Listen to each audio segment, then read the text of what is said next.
Welcome to Mr. V Teaching Math. In this session, we're going to look at the third method that I teach for solving algebra questions. The first fundamental concept to keep in mind, though, is that every single equation, which has an equal sign, is balanced. This is a two-pan balance. Sorry, my camera is not big enough for me to show you the whole thing, but the key thing to remember anytime that you're dealing with an equation is that it must remain balanced. If you do anything to one side and the equation becomes unbalanced, it's no longer equal. Whatever you do to one side, you must also do to the other in order to keep the equation balanced. And you're going to hear me say that again and again and again. So,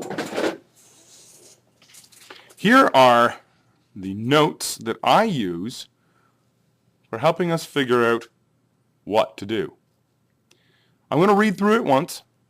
Those of you in my classroom are going to want to take some time to write this down. So this is solving for variables in algebra.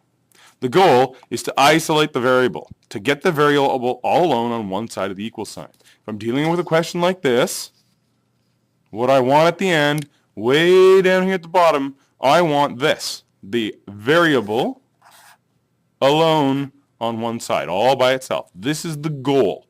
That's what we're after. There's a bunch of work it takes to get there, but this is what we want. X equals something, or Y or Z or Q or whatever it is. So that's the goal. Always keep that goal inside. So here's the method. Step 1, attempt to simplify the equation first by attempting to do BEDMAS normally. Stop when you reach the variable. Okay, this step, you're not going to see anything connected to this step in my first series of videos. But it's really, really important. And as we go on in this unit, you're going to see more and more stuff connected to this. So always try to keep this in your mind as we do this work. And I'm going to try to say it out loud every time I do a question. But this is something that you need to try to do each time. Right now, you may not know what it means, but we'll learn what it means later on. Number 2. Choose one operation from the side of the equation which contains the variable. Choose in order of BEDMAS backwards. Or if you like, SAMDEB. Why do we do BEDMAS backwards? This is one of the really confusing points. Some students are going, wait a minute, when do I do BEDMAS normally? When do I do it backwards? Here's the way I like to think of it. This is a backward sort of question. I already have the answer. I'm actually looking for the question. So I'm doing things backwards. So when I'm trying to find the question, which is backwards, I'm doing BEDMAS backwards. So keep that in mind. I have an answer. I'm looking for the question. That's backwards. Therefore, I'm going to be doing BEDMAS backwards when I do this kind of work. That's tricky to remember. You got to work really hard to keep track of when do I do BEDMAS normally and when do I do BEDMAS backwards. So, I'm going to choose one operation. This doesn't make a lot of sense to you yet. I'm going to show you how it works. Step 3.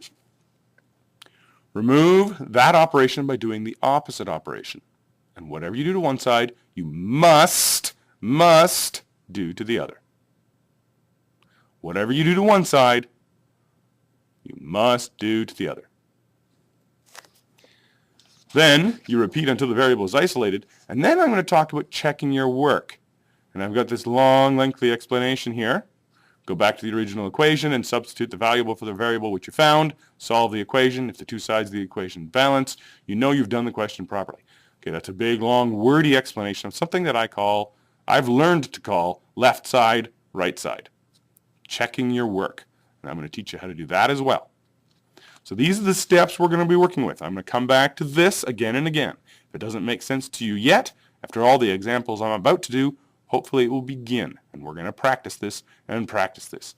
Because this set of steps right here is the foundation of most of the math you're going to do from now until high school.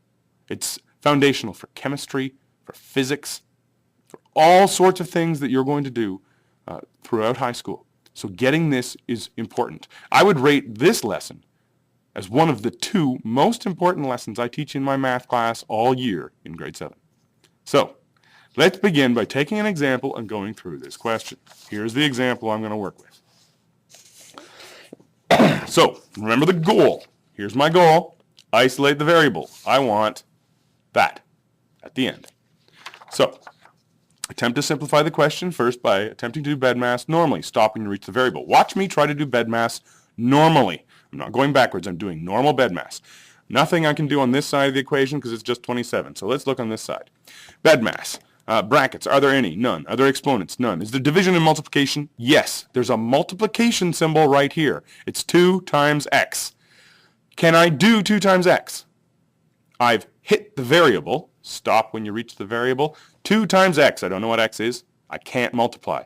So I have tried to do BEDMAS normally, and I can't do it. So, move on to step 2. Now, choose one operation from the side of the equation which contains the variable. Choose in order of BEDMAS backwards. All right, so now I'm doing actual algebra. Now I'm going to start doing stuff backwards. I have 2 operations to choose from here. I have the multiplication that I pointed out earlier, and I have an addition. Now remember, I'm doing BEDMAS backwards. I'm doing SAMDEB.